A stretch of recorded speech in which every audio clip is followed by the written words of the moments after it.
жан мен тән ешқандай дәрі дәрмексіз емдейді дегесін мен соған бола келдім. Және өзімнің жаңағы апаларымды, екі апамды, бір қарындасымды, әйелімді бесеуміз келдік. Мен өзім жас кезімнен спортпен айналыстым. Содан мына 63 жасыма келгенде үйде отырып қалғанмын, міне 1 жылдай. 1 жылдың ішінде тапқан мынау менің результатым.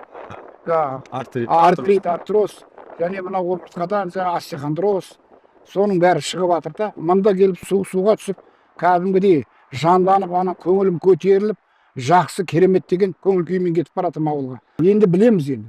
Келешекте мына ауырғанда немен емделу керек екенін.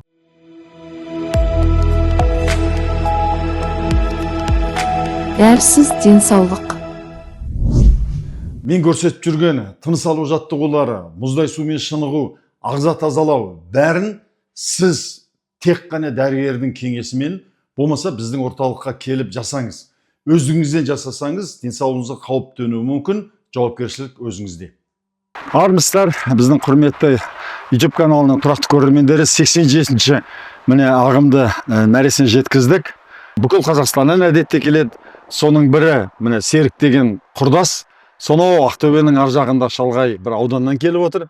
Секе, бұнда қандай мәселе алып келді? Денсаулықта қандай проблема бар? Бұнда енді мені алып келген мәселе денсаулық қой. Ең бірінші. Осы мына былтырдан бері мен Инстаграмнан көріп жүргенмін. Осы Ахметбек Нұрсиланың жан мен тән сауықтыру орталығына жұрттар айтады, енді кейбіреулер әркім әртүрлі айтады, біреулер айтады шарлатан дейді, анау дейді. Өзім көзіммен көргім келді.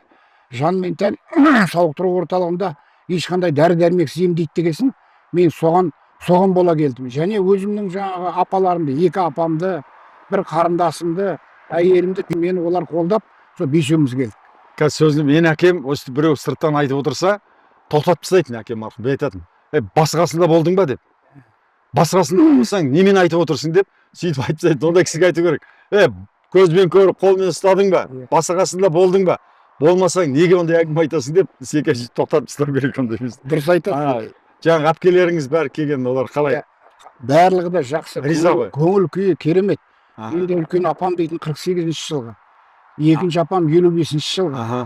Содан кейін қарындасым ол енді 71-ші жылғы. Содан кейін мен енді 65 құрдасымның мына жан мен тән сауықтыру орталығына келіп міне өте риза болдым. Керемет сабақ алдым. Өмірлік десем де болады. Мына молодец, осындай азаматтар көбейе берсін. Біздің мына алаш зиялыларының өмірін әрі қарата несін жалғастырып, мына өйстіп мына немізді көтеріп жатыр да біздің Қазақстаннан. Енді адам мысалға туа біткеннен жаңа айтады ғой, мына мінез туа біткеннен деп.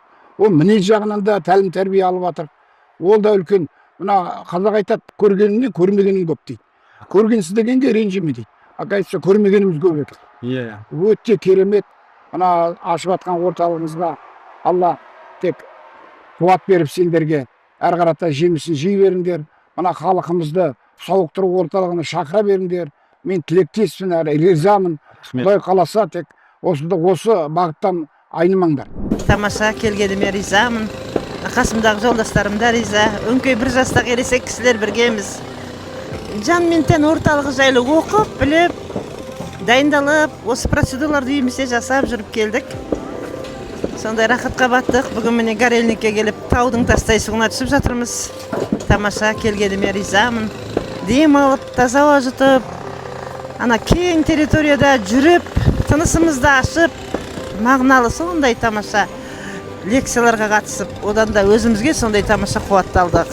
Қыздарға мұнда істеп жатқан Ахметбектің өзіне көп рахмет. Барлық қызметкерлердің инабаты үшін рахмет. Ана келген адамдардың бәрінде кішкене оң өзгерістер бар ма? Аурудың себебін түсініп, осыдан құлан таза аюудың жолын тапты. Әрине, менікі мына артрит, артроз. Мен өзім жас кезімнен спортпен айналыстым. Жас кезімнен. Содан мына 63 жасыма келгенде соған дейін волейбол ойнап келдім. Гір көтеріп.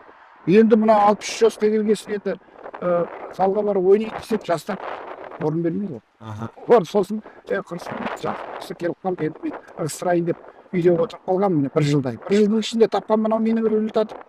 Артрит, артроз, және мына омыртқадан остеохондроз, соның бәрі шығып жатыр да. Мында келіп суға түсіп, кәдімгідей жанданып, көңілім көтеріліп, жақсы керемет деген көңіл күймен кетіп баратырмын ауылға.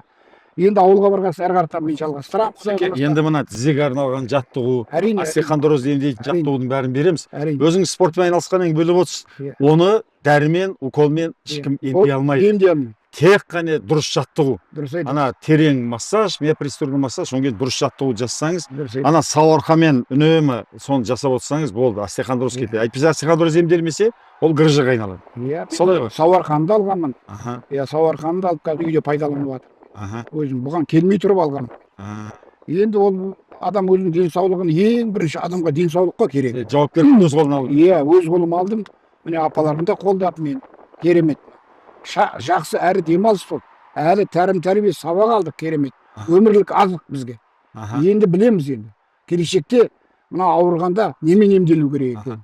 3 тәсілмен емделу керек екен. Иә. Жаңа сіз айтып өткендей, Ол жерде. тыныс алу, Иә. тыныс алу, Суық су. суық суға түсу, және отырып тұру. Бұл тәннің жанартауын оятады. Иә, тәннің жанатарын оятып, әрі Ал енді жанымызға. мұрат мақсат пайда болғанда Иә. жанның жанартауы. Иә, иә. Соген негізгі бізде 16 тәсіл да. Жаңағы суық су, тыныс алу, ағза тазалау, клизма, ашығу, медитация, йога.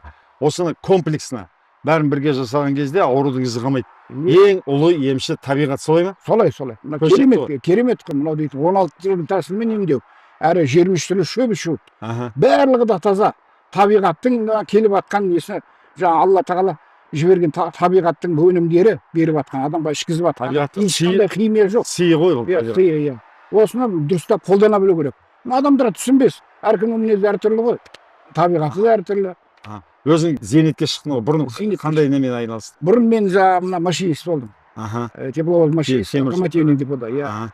Содан Өмір пенсияға бойы. шықтым, иә. 57 жасымда шыққанмын. Аха. Мына не льготный пенсия дейді. Аха. 63-ке дейін. Одан кейін міне кәдімгі үкіметтің пенсиясына шықтым, зейнетке.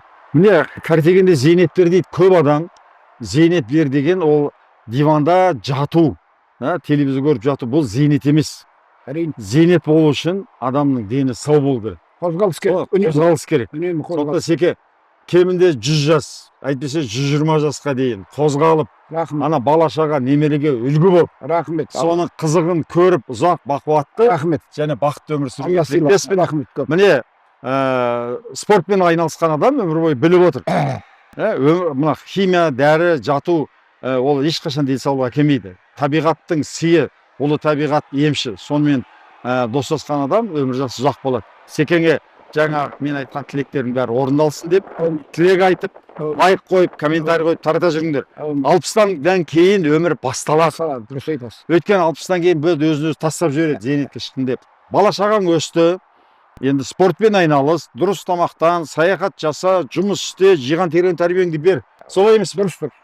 жата берсең кетіп қаласың деді. Иә, жата берсең қиын екен. Сондықтан Қозғалыс керек. 60-тан адамдарға айтатыным, өмір нағыз өмір енді басталды. Өмірдің қызығын көріп енді басталды. Пенсияға шыққаннан кейін басталады. Иә. Барлығы қызықтың бәрі сонда. Секең дәлелдеп отыр. Алматыға келіп, Алатаудың басына шығып, мынандай жерге келіп кетті.